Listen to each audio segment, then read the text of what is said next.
Hello, and welcome to our overview of the new AQUA Registry Quality Measure Dashboard. My name's Caroline Lawler, and I will walk you through the functionality of the dashboard today. As you can see up at the top, I know I'm at the quality dashboard because it's highlighted in orange. Our other option would be the MIB submission dashboard. And then down over here where you have practice, you will if you have multiple practices, you will use the drop down to select which practice you'd like. If you only have one practice, of course, your drop down will only show that one practice. Next to that, we have our locations button. It is always going to default to all locations. If you're only wanting to look at one location, you can select the location from your drop down. Same thing with your clinicians. If you want to only search the data and look at the performance for one clinician, you would select that clinician from the drop down. It will default both of these fields to all locations and all clinicians. You could do a custom group, which you would come in here, you would name your group, give it a description, select which practice. If you had multiples from the drop down, if you only have one, you would only have one practice option. Then what locations you want to include in this group, and then what clinicians you would like to add to this group. And then when the custom group was built, you would be able to look at the data based on that location. We're going to leave it at none applied right now. Next to that, we have your date range. You can look at the data by year to date, year, quarter, month, and drop down for years. Since the majority of the AQUA practices will only have 2025's data, unfortunately, you'll only be able to search for 2025, but going into 2026, you also will be able to come back and look at your 2025 data and any subsequent years you want to look at. Once you've made your selection, you just select apply, and it will change the dashboard to reflect what you've selected. Show measures, default is only going to show you those measures that have data. And this is a demo dashboard, so the data may not make too much sense right now, but it is demo data. You also are able to filter with measures without data. This can be used because we are loading measures throughout the year. You can select all. It's always going to default to your best measure, performance measure at the top. And you can see as I scroll down, I now have all the measures on the dashboard.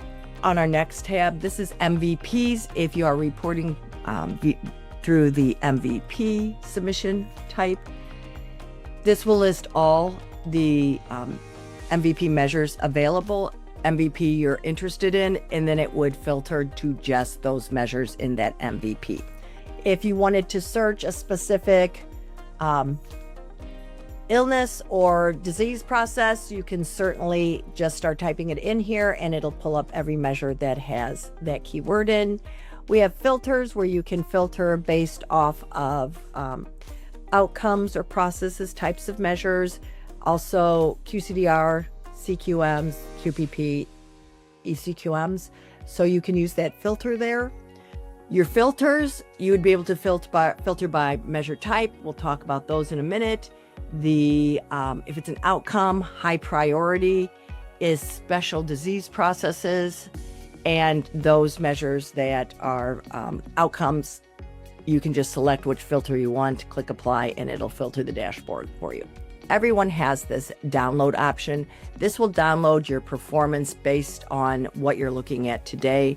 It will give you your performance rate, how many are in your denominator, how many are in your numerator, any numerator denominator exceptions you may have. And it's a nice, no PHIs contained in it. So if you have to submit some data to a quality board or to say how you're doing on your quality metrics, this is a great option to share with them. Now let's get into the measures and performance. As you can see, there is columns across the top that explain which each of these options are below. We have favorites, type, ID, measure types, your benchmarking, practices performance rate, a status, and a drop-down caret. If you're interested in selecting certain favorites that you would like, you can certainly highlight this star in the beginning, and then you would click your favorites button. It is user specific, so if you have two admins working on the same dashboard, each of them would have their own favorites. The next is type. This is telling you what type of measure this is. You can see the first one we have is an ECQM. And then we have QCDRs, and then you will see QPPs also down below. It will give you the ID. It will give you the ECQM, and we use the most commonly known ID that is also the QPP ID to make things easier. And then it will give the CMS ID behind it. Measure name. This is fall screening for futures fall risk. Then it will give us the measure type. This is a high priority, also an MVP. You can see AQUA 14, great measure, is a high priority outcome and is part of the MVP group. Next is the benchmarking. Benchmarks will be shown 2 ways, and I'm going to use this one right below because the top one does not have a registry average. It will show the registry average, which means this is how everyone in the AQUA registry is doing on this measure. It will also have CMS's benchmark if one is available. Going over to the farther to the right, your performance rate, if you hover over this 100%, it's going to tell you what the performance rate equals. It equals the numerator over denominator minus any denominator exclusions. Each measure is unique. And then it will tell you the counts you have. This one has 3,057 in the numerator, the denominator, and no denominator exclusions. Then we have your status options. Everything will default to open to start. We do suggest that when you're selecting which measures you want to track or look at or keep in the forefront, that you select selected. This lets us know if we run a report out of here that this is a priority measure for you, and it looks like this is something you're planning on reporting for 2025. We also have, if you want to, you can change this selected to refinement if you've opened a refinement ticket during your review of the data. Verified means this measure can be moved to your MIPS submission module. You can verify and click and unclick these however you want throughout the year. I will let you know only those marked verified will move to the MIPS module. Next to this, we'll give you your drop down of how you're doing on this measure based on the current benchmarks. As you can see, this 100% performance gives you 10 points. If you were at a 94.6, you would be in the 8 decile range, 8-point range. If you select the hyperlink, it's going to open a new window that also gives you the description of the measure right below what type of measure it is. This is telling you percentage of patients 65 years of age and older who are screened for future falls risk during the measurement period.